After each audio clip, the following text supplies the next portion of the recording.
네, 첫머리부터 조금 생소한 단어들인데요. 오늘 이제 다룰 얘기가 의례라는 게 있고, 그다음에 종교라는 것도 들어오고 민속이라는 것도 들어옵니다. 다 일상 살면서 다 겪었던 일이긴 하지만 이거를 이제 좀 체계적으로 처음에 이해하고 넘어가는 게 중요할 것 같고 조금은 딱딱할 수 있습니다. 그렇지만 이게 이제 기록 과정, 우리가 또 새로운 기록자가 되고 인터뷰어로서 이제 지역에서 또 역할을 하실 분들 계시기 때문에 그런 개념을 조금 점검하고 가는 게 좋겠다 생각이 들었습니다. 먼저 민속학이라는 말은 좀 낯설지만 독일부터 시작됐습니다. 이 말이. 그래서 폭스kunde라는 이제 말이 나오는데요. 이 폭스는 많이 들어봤습니다. 여러분, 저 국민이라는 뜻이고 영어로 하면 people에 해당되는 뜻이고요.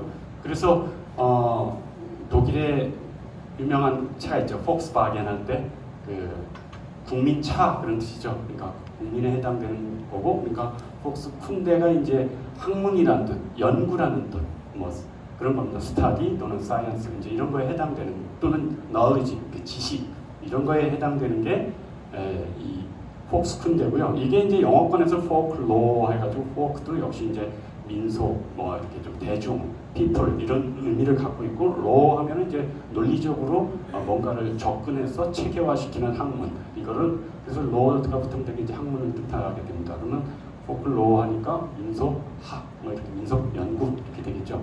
그다음에 이제 뭐 학문 명칭에 sticks 이렇게 전미사를 붙이는 경향이 있어가지고 그렇게 조어를 folkloristics 뭐 이렇게 쓰는데 조금 낯섭니다. 근데 이제 영어권이든 독일어권이든 앞에 국민이라는, 대중이라고 하는, 그러니까 소수 하층민 주변인이 아니라 모두 전반의 모두 일반인을 커버하는 그러한 것을 대상으로 해서 학문을 한다. 자, 그래서 민속 현상이라는 건 늘 있지만, 우리 주변에 있지만, 그것을 그냥 있는 그대로 액면 그대로 우리가 받아낼 수는 없기 때문에 이거를 최소한 번역하고 체계화하는 과정이 필요하고, 그것에 지식과 논리 이런 게 동반되기 때문에 우리가 민속 그냥 그러지 않고 민속학 이렇게 쓰는 거고, 그런 의미에서 이제 민속에 대한 일반적인 현상을 학문적으로 정리하고 진술하고 기술한다, 이런 의미를 갖고 있다 생각하시면 되겠습니다. 그러면 지금 민속학 했을 때 학에 대한 얘기를 한 겁니다. 그러니까 민속을 대상으로 해서 그것을 체계적으로 정리하는 거, 이렇게 봤을 때 그러면 누구를 정리하느냐, 이게 이제 관건입니다. 민속학 그럴 때 그 민속이 누구냐, 주체가. 그래서 경우에 따라서는 예전에 독일 같은 경우 낭만주의 경향이 있을 때는 그걸 농민으로 봤습니다. 농민의 삶을 기술하면 이게 민속학이 되는 거지 라고 생각을 했는데, 조금 이제 산업화가 되고 나서 도시가 생기고 이렇게 되다 보니까 그 민속의 대상은 이제 농민들 다 없어졌잖아요. 이촌 향도에서 없어졌을 때 그러면 도시 노동자들의 삶과 일상생활이 민속학의 대상이 될 수 있었던 겁니다. 그리고 또는 조금 정치적으로 얘기하면 민중들, 그러니까 피억압 계층들의 삶은 누가 대신 기록해주지 않기 때문에 그거를 학문적으로 접근할 필요가 있다. 모두 양반들이나 문인들은 자기 삶은 자기가 기록했지만 민중의 소리는 스스로 기록하지 못했어요. 이제 그러다 보니까 그것을 대신 기술해주고 인터뷰해주고 관찰하고 정리해주는 이런 게 가능하다 해서 좀 피억압자, 저항하는 사람들을 민속의 대상으로 삼은 적도 있습니다. 우리나라 70년대, 80년대도 이제 그런 흐름이 있었고요. 그 다음에 이제 도시화가 되고 시민사회가 되면서 시민 일반이 민속의 대상이 된다라고 한 거죠. 그러니까 옛날에 전통적인 문화를 갖고 있던 농민의 삶이 민속이다라고 생각했던 거에서, 또는 주변인 하층민이 민속의 대상이라고 생각했던 것에 비해서 조금 더 이제 도시 중산층의 삶이 민속의 대상이 될 수도 있다. 이렇게 입장에 따라서, 관점, 렌즈에 따라서 그 대상을 좀 달리했는데, 우리는 여기서 그러니까 어느 특정 계층에다가 그것을 포인트 둘 것이 아니라 영어권이든 독일어권에서 했던 그 피플에 해당되는 좀 전반적인, 모두가 민속의 대상이 되게끔 하는 것이 중요하다. 그래서 민속학을 누가 기술해 놓은 것이 저건 나하고는 동떨어진 삶이야 이렇게 되지 않도록, 왜냐하면 이제 주변인들, 저 시골 어디 산골 산 사람들의 삶만 기술하다 보면 도시 사는 사람들이 저건 우리 삶이 아니고 우리 할아버지, 할머니들의 삶이야. 이렇게 되는 순간에 이제 괴리가 될 수 있죠. 그래서 민속은 적어도 이제 전 국민을 포섭하려고 하는 그런 움직임을 강하게 보이고 있다. 이렇게 볼 수 있겠고요. 여기 조금 일본 학자, 아주 대단히 유명한 학자입니다. 야나기타 쿠니오라고 유전 동남 이렇게 있는데요. 야나기타 쿠니오가 일본에서 아주 민속학을 뿌리를 내리게 했던 장본인이기도 한데요. 이분이 썼던 표현 중에 이 상민층이 따로 저렇게 이름을 불리지는 않는데 좀 개발을 했습니다. 개발을 해서 조민, 이제 일본 발음으로는 조민 해가지고 그러니까 상층민도 아니고 하층민도 아닌 그 중간지대를 포섭하는 중간지대 사람을 민속학의 대상으로 삼아야 한다. 자, 그래서 저거는 그 결과를 보는 순간에 우리는 저건 우리 일본 국민의 생활을 묘사하고 기술한 거다고 생각을 해서 국학, 자기네 일본학의 중요한 범주를 삼을 수 있는데 이게 하층민이나 이렇게 피어간민만 하다 보면은 저건 내게 아니야라고 이제 외면받을 수가 있는데 그 외면받지 않는 중간지대로 수렴을 하게. 그러니까 세계관이라는 게 양반이나 엘리트들의 사고가 세계관이 될 수는 없잖아요.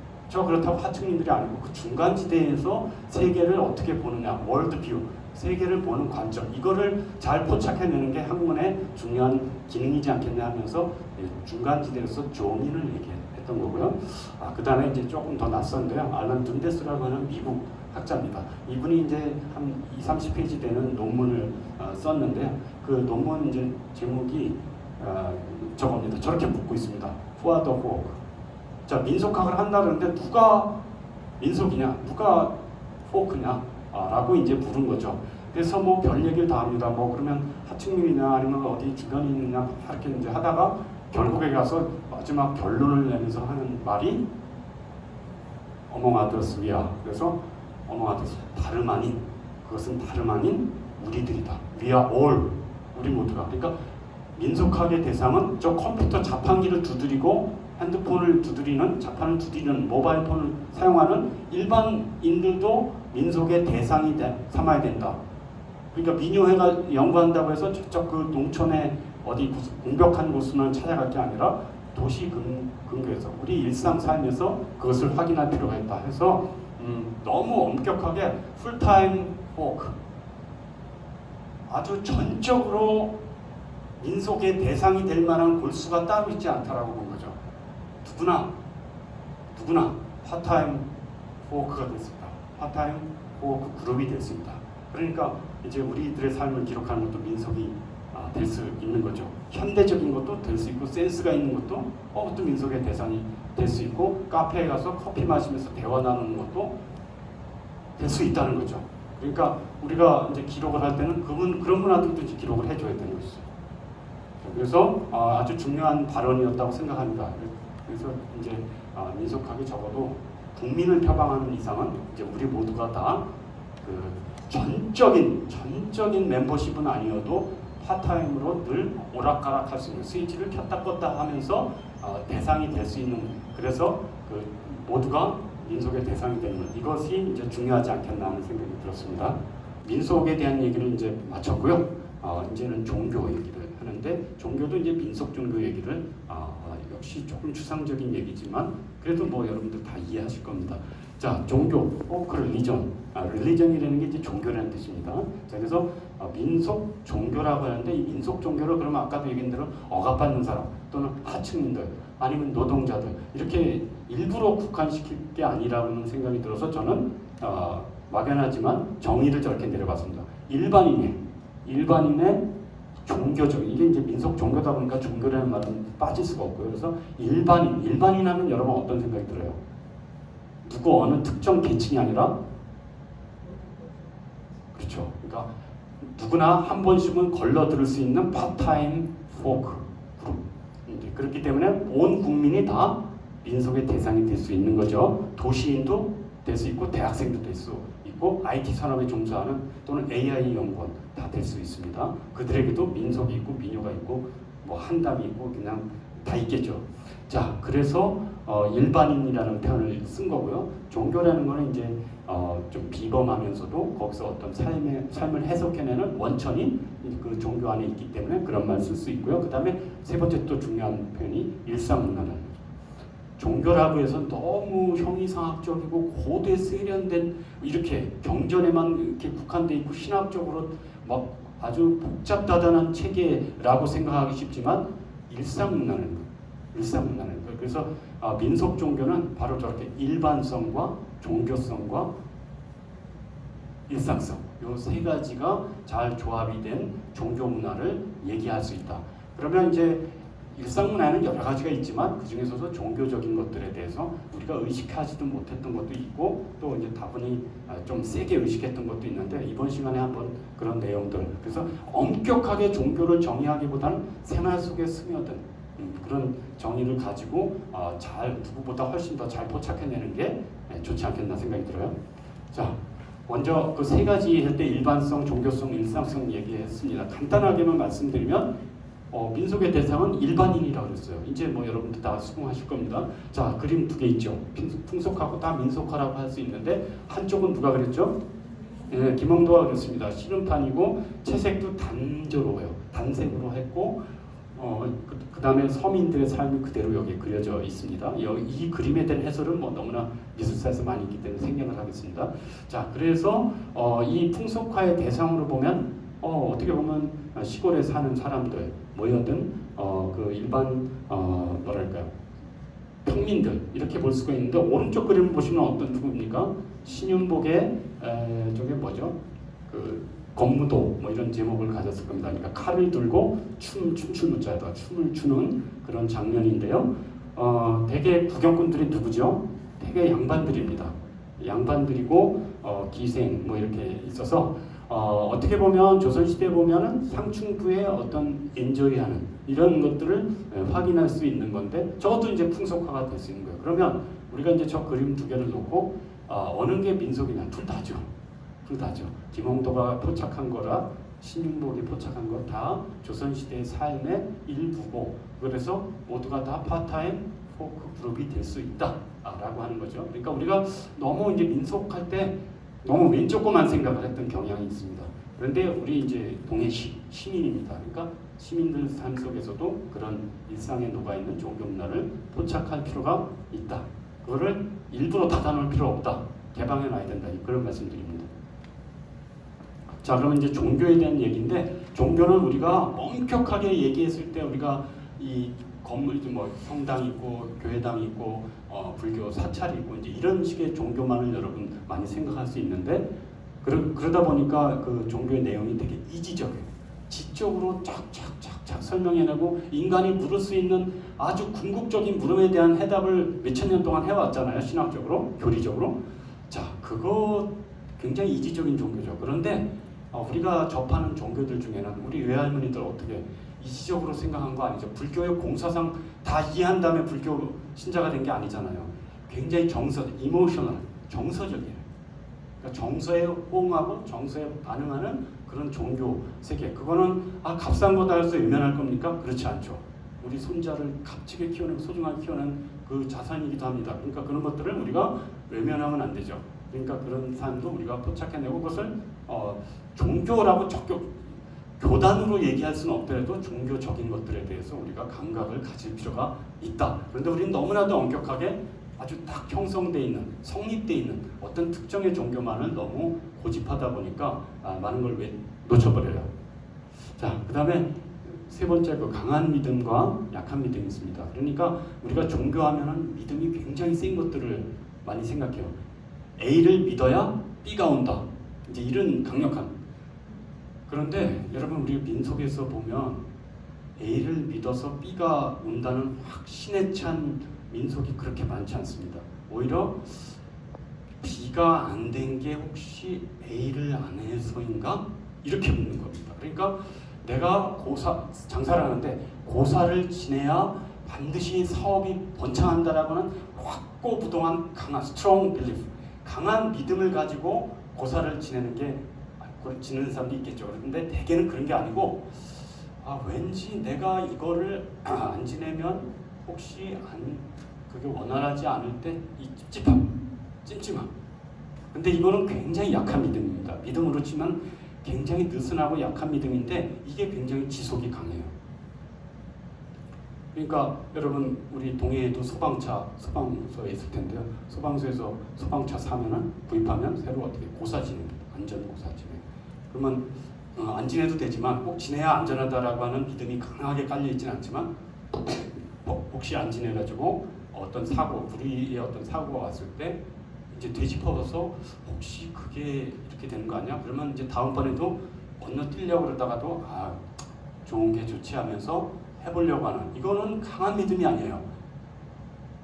not A를 하지 않았을 때 not B가 되는 거에 대한 약간의 그 꺼림칙함, 이런 것들이 500년, 1000년을 이어가는 민속이 될 수 있는 거고, 우리 주변에서 그런 일들이 많이 벌어집니다. 그러니까 종교하면 너무 강한 믿음, 그래서 아주 똑 떨어지는, 논리적으로 똑 떨어지는 믿음이 정말 종교의 FM이다 이렇게 생각할 게 아니라, 일상에는 오히려 저렇게 느슨하고 정선호선한 믿음들이 오히려 강한 지속력을 갖는다. 왜냐하면 이 강한 믿음이나 이지적인 믿음들은 그 교단이 깨지는 동안에 끝나버려요. 그런데 저 두 번째 정서적이고 느슨한 믿음들은 그거하고는 아무 관계없이 사람이 살아가는 한 농촌 살다 도시에 와도 그 삶은 지속될 가능성이 굉장히 높습니다. 그러니까 우리가 그거를 놓칠 수 없죠. 놓칠 수 없는 거죠. 네, 하겠습니다. 조금 시간이 지금 어떻게? 네, 아직 조금 더 해도 되죠. 네, 진행하겠습니다. 일생의례인데요. 일생의례는 여러분 나서부터 태어나고 이제 그 과정에서 생물학적으로 그렇죠. 태어나서부터 죽음에 이르기까지 그 중에서 의례라고 하는 것은 똑같은 시간의 흐름을 봐서는, 양적인 시간을 봐서는 똑같은데 질적으로 어느 삶의 고비, 존재론적으로 위기고 그것을 잘 극복해내야 되는 그런 국면이 있습니다. 그 국면을 갖다가 그냥 지나치기보다는 그거를 의례화하고 문화적으로 한 번 더 되짚어보게 만들므로써 그 존재가 그냥 건너뛰는 게 아니라 어떻게 자기가 한번 존재적으로 한번 느껴보고 깨닫고 사회적으로도 공인을 얻는 겁니다. 그러니까 19살하고 20살은 21에서 22 올라가는 건 똑같죠. 그런데 그 성년이 됐을 때 마음가짐이 달라지는 거고, 사회적으로도 얘가 이제 완전한 일꾼이 됐다라고 하는 거를 공개적으로 승인받는, 집단적으로 승인받는, 그것이 그냥 아무 값없이 그냥 지나친다면 그거를 교육도 안 되고 내면화도 안 됩니다. 바로 의례라고 하는 것은 조금 비용이 들고 시간이 에너지가 들지만 그거를 그 각 개인 존재들이 그걸 의식하게 만들고 사회에서도 그걸 승인하게 만드는 이벤트입니다. 이게 일생의례죠. 그게 생로병사 중에 태어나면 어느 순간부터지만 그게 1년이 됐을 때 꼭 기념해야 되냐? 그렇지 않지만 100일 됐을 때 또는 돌이 됐을 때 딱딱 그 지점을 거치면서 건강하게 또 무병하게 잘 무탈하게 살아가도록 이렇게 바램을 거기다가 심어 넣어주고 점차 이제 한 번 한 번 단계에 나갈 때마다 그걸 강하게 개인이 의식하도록 만드는 그런 의례들이 이 장치가 마련된 겁니다. 비용이 드는데도 그렇게 하는 거예요. 그거 안 하면 오히려 이제 인류가 자기 어떤 존재를 실제로 스스로 깨달을 수 없다라고 보는 겁니다. 자, 그래서 이렇게 문화적으로 일생의례가 있는 거고, 여러분 잘 알고 계시는 관혼상제가 있는 거고. 자, 관혼상제 중에 일찍이 없어진 게 어떤 거죠? 관례, 그죠? 관례는 사실은 이제 우리 유교 사회나 이런 데서는 아주 강력하게, 물론 결혼이 조금 일찍 되다 보니까 결혼하고 관례하고 이게 나이가 혼동이 되다 보니까 혼례할 때 약식으로 관례를 치르기도 하고 이제 그렇게 했습니다만은, 관례, 머리를 이제 틀어 올리고 여자들은 비녀를 꽂는 그런 의식이었는데, 이게 갑오경장 때, 여러분 한번 역사적으로 되짚어 보세요. 갑오경장 때 지나고 나서 어떤 일이 벌어졌죠? 단발령. 예, 그렇죠. 단발령 됐다라고 하는 무슨 의미 있죠? 관례를 옮길 만한 머리가 사라질 겁니다. 자, 그래서 이런 면도도 하고 머리 단발하는 순간에 물론 서양식으로 바뀐 건데, 그것을 존재가 미성년에서 성년으로, 너희가 맨으로 바뀌는 그 의식을 사실 잃어버린 거예요. 어른이 되는 과정을 잃어버리고 그게 점점 늦춰지고, 옛날에는 군대가 그걸 대신해 주다가도 그러다가 이제 점점 안 돼가지고 뭐 결혼이 이걸 하다가 이제 그마저도 잘 안 되고, 그러니까 우리 사회에서 이 관례의 기능이 조금 사라진 게 좀 아쉽습니다. 이제 그렇게 되고요. 뭐 혼상제는 뭐 다 이제 이해하실 거고요.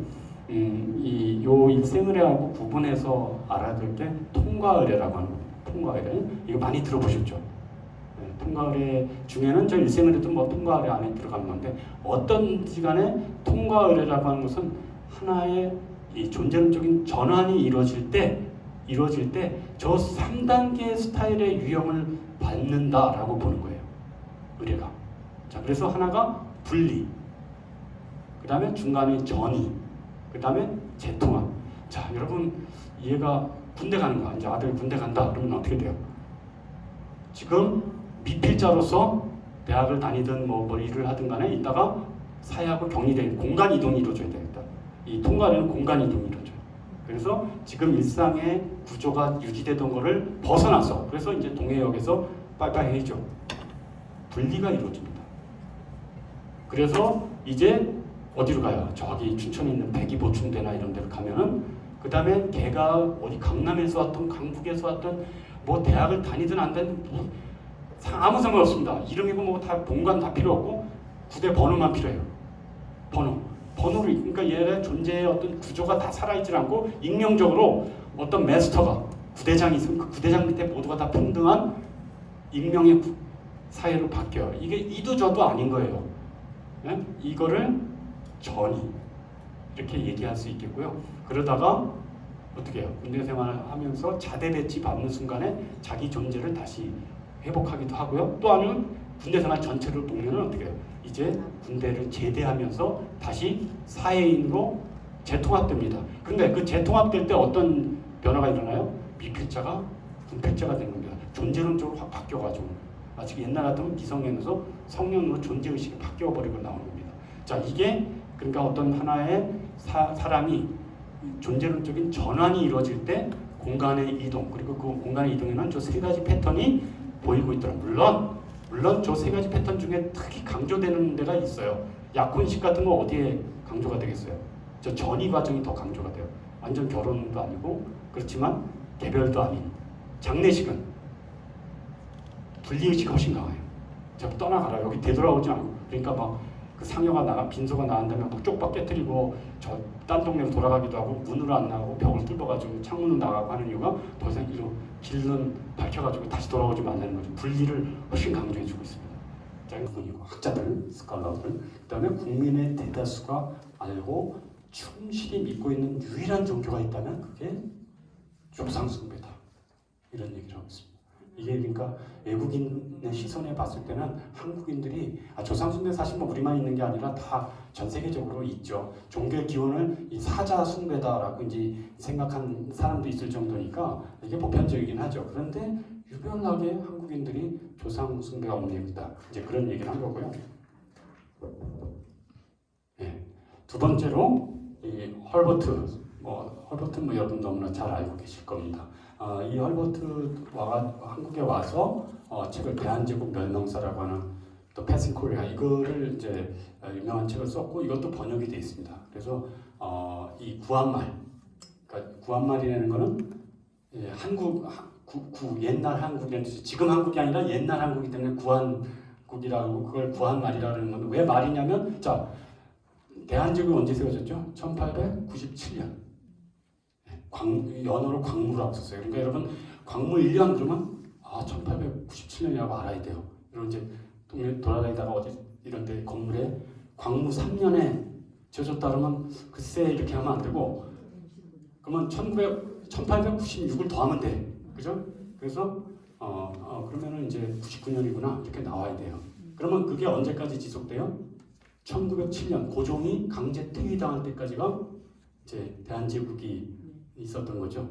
자, 그러니까 구한말이라는 것은 바로 이제 그 강점기 들어오기 직전에 을사조약 맞고 이렇게 이제 대한제국이 거의 끝물일 때 이제 구한말이라고 하는 겁니다. 자, 그때 뭐랄까 기록을 이제 남긴 그런 저서입니다. 여기에도 보니까 내용 깁니다만 이제 여러분들 말씀드리면 미국이나 캐나다는 어린아이가 유괴된 것을 가장 심각하게 생각하고 어떤 돈 값을 치르더라도 그 애를 찾으려고 절절 매고 이제 이런데 한국인들은 누가 사당이나 아니면 무덤에서 위패나 묘지를 훔쳐가면은 그거 어떻게든 전 재산을 탕진하더라도 찾아오려고 하는 안절부절 못하는 후손의 장남의 그런 모습을 보고 시신유괴 내지는 위패 유괴가 훨씬 어린아이 유괴 사건보다 더 크게 다뤄지는 게 한국이다. 이런 얘기를 한 겁니다. 그러니까 신주를 정말 신주단지 모시듯 한 게 한국이다. 이렇게 할 수 있겠죠. 예, 그 다음에 이 무스 선교사인데요. 이 무스 선교사는 강원도하고 이제 관련이 좀 있습니다. 미국인인데 한국에 와서 주로 강원도 지역, 이 춘천 중앙감리교회 뭐 이런 때를 배경으로 해가지고 선교 활동을 벌였던 분이고, 이 책이 이제 Believe in Korea라고 하는 책이 쓰여졌고 이게 번역도 또 됐으니까 여러분들 한번 한 100여 년 전에 외국인이 한국, 그것도 거의 강원도 문화를 어떻게 봤는지 읽기 편합니다. 좀 한번 살펴보시면 좋은 책이 될 거고요. 여기도 보면은 이제 기독교 선교사 입장에서 이 사람들을 복음화하려고 할 때 가장 심각한 게 뭐냐? 샤머니즘이 아니라 조상이었던 거예요. 조상 숭배. 가장 큰 선교의 장애물, 이 민족을 복음화 만약에 시키려고 했을 때 기독교인이 가장 유별나게 투쟁을 벌여야 될 사안이 조상 숭배다. 실제로 그랬어요. 초기 신자들이 일단 예수 믿겠다 하고 교회 갔지만 조상 숭배에 이제 난감을 부딪히거든요. 왜냐면 물론 위패 없애고 제사 지내지 말라니까, 우상 숭배를 하니까 안 하긴 안 하는데 그래도 조상을 위해서 기도하고 싶어요. 자, 장례 때도 마찬가지예요. 우리 부모님 좋은 데로 가게 해주십시오. 가톨릭은 가능해요. 연도 다 가능하죠. 근데 개신교는 안 돼요. 연옥이라는 개념이 없어가지고 그거는 구원의 문제는 오로지 신에게 맡겨진 거지, 교황이 또는 인간이 또는 목사가 대신 그걸 해줄 수 있는 건 월권이다라고. 그래서 그건 굉장히 이단시예요. 그런데 한국인들은 그렇지 않잖아요. 기일날 기도를 하더라도, 그러니까 개신교에서는 기도를 하더라도 유족을 위해서만 기도할 수 있다고 그랬어요.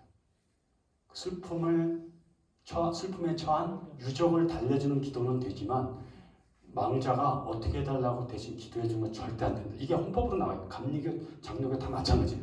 그런데 한국인들은 그 단절에 떨쳐낼 수가 없었던 거죠. 왜? 가족주의적인 신앙이 있었기 때문에 그렇습니다. 그래서 이게 늘 개신교회는 고민거리예요. 자, 그 정도로 조상의 문제가 당사자들한테도 굉장히 컸고 선교사들이 보기에도 한국인들의 조상 숭배가 유별났던 겁니다. 권위가 있죠. 정치적인 권위, 뭐 족장이면 더 그렇겠죠. 권위가 있습니다. 이건 좀 정치적인 거죠. 또는 의례적인 권위가 있어. 사당을 누가 하고. 그 다음에 또 뭐가 있어요? 재산, 부가 있죠. 부. 완전 지금까지 갖고 있었어요. 갖고 있는데 갑자기 이제 그렇다고 부가 사라지는 건 아니죠. 권위가 사라지는 게 아니라 어딘가 승계된다고 생각하면 또 망자가 갖고 있던 게 뭡니까? 자, 지금 권위, 그러니까 파워, 그 다음에 부, 웰스, 부, 또 하나가 생명, 생명, 생기, 라이프, 바이탈리티라 그래가지고 이 생명성. 그렇지만 죽었습니다. 죽었는데 망자가 갖고 있었던 거예요. 재산하고 똑같이. 그러면 이 가지고 있던 것들이 얼른 사라지느냐?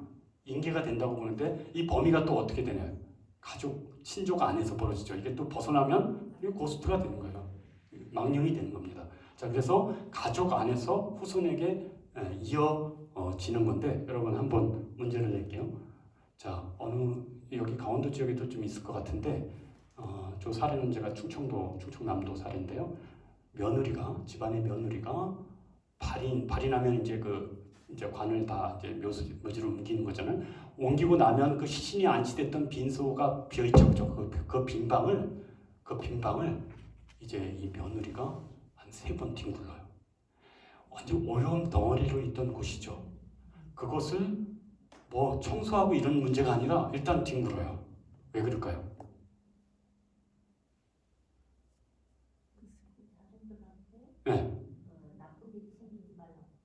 네, 그런 대답이 많습니다. 실제로 이런 대답이 많아요. 그런데 다시 우리가 이제 민속 학이니까 우리가 이제 필드워크에서 그런 대답을 얻어왔어요. 그러면 다시 한번 생각을 해야죠. 그러면 이게 어떤 뉘앙스가 있을까? 자, 지금 굉장히 오염에 노출된 거예요. 그죠? 노출됐는데 아들도 아니고 딸도 아니고 며느리가 뒹굴렀어요. 저기 망자가 하고 있던 뭘 지금 연속하려는 거죠? 아닌 것 같아요. 생명성. 그 생명성을 누가 책임지죠? 집안에? 며느리가 책임진다. 그러니까 안사람이나 아니면 며느리가 뒹굴름으로써 망자가 갖고 있던 생명성, 재산부는 물론 장자가 많이 가지고 그래서 장자가 막 찾아오다 훨씬 오염에 노출되죠. 그런데 이 며느리는 딸도 아닌 며느리가 뒹굴름으로써 그 망자가 어떤 생기를 이어받고 가족의 생명의 연속성을 세대의 연속성을 부여해 주는 거죠. 이제 그렇게 너무 지나친 해석일지 몰라도 가능하다고 봅니다. 그래서 또는 가끔가다 동네마다 불임녀 이제 애를 낳고 싶은데 불임 여성이 물론 이제 집안의 여성이겠죠. 뒹굴러요. 그거 역시도 생명성이라고 전 생각합니다. 그러니까 뭐 이게 무슨 뭔가를 부정을 덜기 위한 어떤 거라고 이제 보통은 민속에서는 많이 현장에서는 얘기해야 되니까 현장의 목소리를 정직하게 우리가 받아들이되 다시 우리는 번역자가 돼야 되는 거죠. 지금 원문은 이제 접수했는데 그 원문을 독자에 맞게끔 번역할 때 거기에 이제 학이 개입되는 겁니다. 그럴 때 저는 이 망자가 갖고 있던 재산 문제, 뭐 부 문제가 아니라 생명의 문제라고 생각해요. 그래서 실제로 아버지가 돌아갔을 때 그 시집간 딸이 이렇게 바로 접근 잘 안 돼요. 막 뭐 바가지도 깨고 오기도 하고 뭐 이제 별일이 벌어지는데 그 딸에 비해서 딸이 훨씬 뭐 망자하고 가까울 수 있지만 세대의 연속성하고는 특히 가부장사에서는 오히려 남에 해당돼요. 그러니까 그런 면에서 며느리에게 생기가 보존됐다 이렇게 볼 수 있겠습니다. 있죠. 자, 그러니까 유세차 이렇게 시작하죠. 세차라는 건 세차는 이제 그 연월일시를 밝히는 거를 이제 세차라고 하고요. 그래서 여기도 보면 몇 월 며칠 뭐 이렇게 나오고요. 맨 밑에 첫 줄 맨 밑에 자가 무슨 자인가요?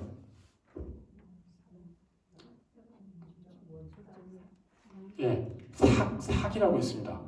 삭, 초하루. 여기 상망 그러죠. 망은 대보름이고 이제 삭은 초하루. 그래서 상망주기 그러면 달의 움직임 뭐 공전주기, 자전주기 하잖아요.